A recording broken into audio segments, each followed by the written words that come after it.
इथे काय करतेस देवयानी? स्वातंत्र्य मिळाल्यानंतर कसं वाटतंय? तू नेमकी कोण आहेस ग? तुला पहिल्यांदा पाहिलं तेव्हा धर्माची ज्ञानाची उपासक वाटली होतीस. माझ्या नवऱ्याने तुझ्यात तेच पाहिलं म्हणून त्यांनी तुला शिष्या म्हणून स्वीकारलं. मी तुला आपलं मानलं, तुला आधार दिला. पण तू राक्षस निघालीस. निर्दयी राक्षस. राक्षस? हो. स्वतःच्या स्वार्थासाठी निष्पाप लोकांचा जीव घेणाऱ्याला दुसरं काय म्हणायचं? अरे बापरे, देवयानी आता काय करू ग मी? तुला तर माझं सगळं सत्य कळलंय. कुणाला सांगू नकोस हा? मी तर विसरलेच होते. तुझ्या दोन्ही मुलींना सोडून तू कोणाला काहीच सांगू शकत नाहीस, हो ना? काळजी करू नकोस. मला कोणाला काही सांगण्याची गरजच नाही, कारण तुझं सत्य आता लवकरच बाहेर येणार आहे. माझं सत्य बाहेर येणार आहे? विसरलीस? तुझी वेसण आता मीराच्या हातात आहे. तुझा तो खडा, तुझी सगळी शक्ती आता मीराच्या हातात आहे. आणि मीरा गेलीये तो खडा नष्ट करायला. आणि एकदा का तो खडा नष्ट झाला की तुझी सगळी शक्ती संपली, तुझा खेळ संपला.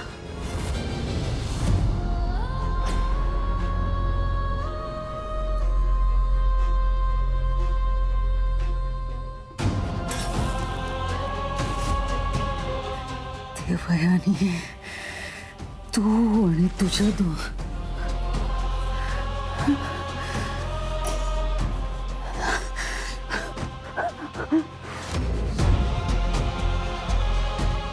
त्या मीराने पहिला आघात केला वाटतं. म्हणजे तिने खरंच खडा नष्ट करायला सुरुवात केली आहे. तिसरा आघात झाला तर नाही, मी असं होऊ देणार नाही. मी असं होऊ देणार नाही.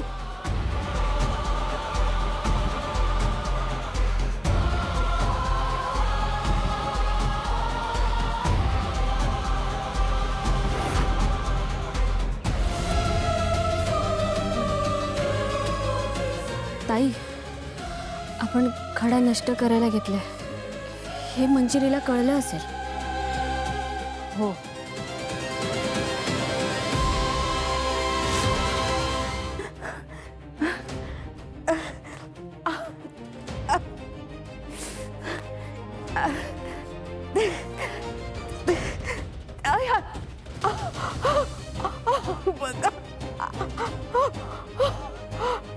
काय होतंय माझ्यासोबत? सगळं निष्ठात चाललंय हातातून.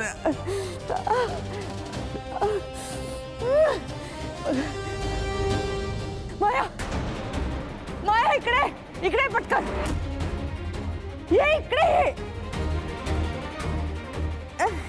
मॅडम, काय तुम्हाला त्रास होतोय का? मला घराच्या मागे घेऊन चल. डॉक्टरांना बोलवायचं? नाही, काही गरज नाही, मला घेऊन चल. तुमची हालत खराब दिसते. मी डॉक्टर मी काय सांगते कळत नाही का तुला? जेवढं सांगितलं तेवढं कर. घराच्या मागे घेऊन चल.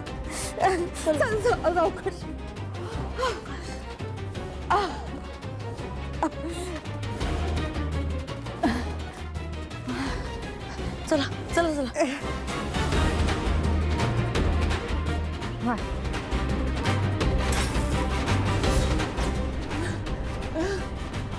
मॅडम अहो मॅडम,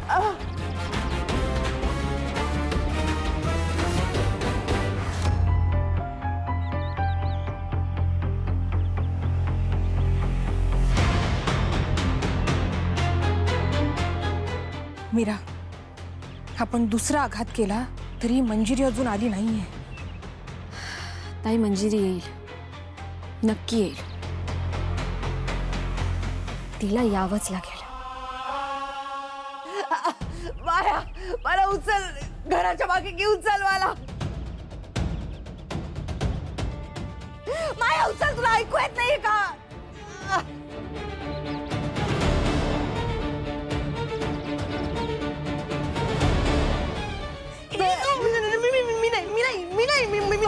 मी नाही करू शकत. सगळं संपत आलंय. नाही मंजिरी, तुला काही करून मीरापर्यंत पोहोचावंच लागेल.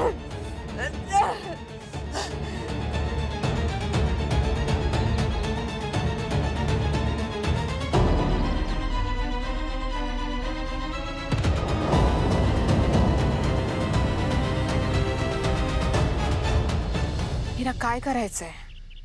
तुला खरंच वाटतंय का की मंजिरी येईल? ताई, मंजिरी नक्की येईल आणि आपल्या कवड्यांचा सौदा सुद्धा मान्य करेल.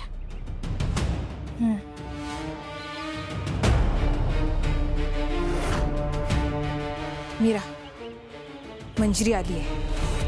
आता आपलं जसं ठरलंय तसं कर. मार.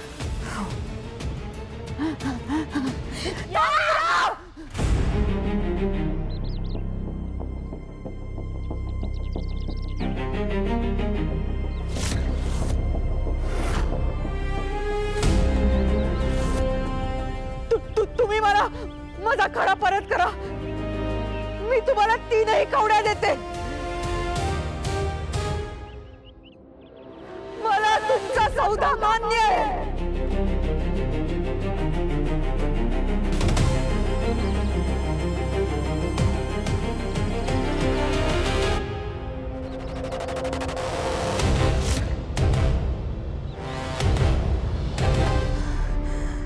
माय गॉड, काय घडतंय घरात? सगळं किती भयानक आहे. काहीच कळत नाही आणि मी या सगळ्यामध्ये चढकले. काहीच करू शकत नाहीये. हे अचानक मंजिरी मॅडमनं काय झालं होतं? त्याचा तो हात, गॉड गॉड, आणि त्यांना मी त्या अवस्थेत सोडून पळून गेले. ते चिडणार आहेत, ते चिडले असणार आहेत माझ्यावर. नाही, एक मिनिट. तर मला काही करणार नाही ना? मला नाही मारणार ना आता? प्लीज प्लीज प्लीज प्लीज मला मारू नका प्लीज प्लीज. मॅडम, माया, काय काय झालंय? कोण मारतंय? का? अच्छा, तुम्ही आहात? मग तुला काय वाटलं? मला कोण वाटलं? कोणी नाही. मग कोण मारणार होतं तुला? अहो, कुठे काय काय काही नाही. माया, माया, मला सांगणारच का? मी तुला आज ओळखत नाहीये. नाही तुम्ही ते अचानक खांद्यावर हात ठेवला ना, म्हणून मी दचकले. मला काही नाही. पण तू काय एवढी घाबरलीयस? चेहरा बघ तुझा, घाम आलाय. हा ते टेम्परेचर वाढलंय ना, गरमी आहे म्हणून. माया, उगाच खोटं बोलू नको माझ्याशी. खरं काय झालंय ते सांग मला. अहो, मी तुम्हाला खरं सांगते. ते आपण ते प्लॅनचेट वगैरे केलेलं ना, मग तो आत्मा तो कधी कुठूनही येऊ शकतो म्हणून ना माझ्या मनात धडकी भरली आहे, म्हणून मी पटकन घाबरले.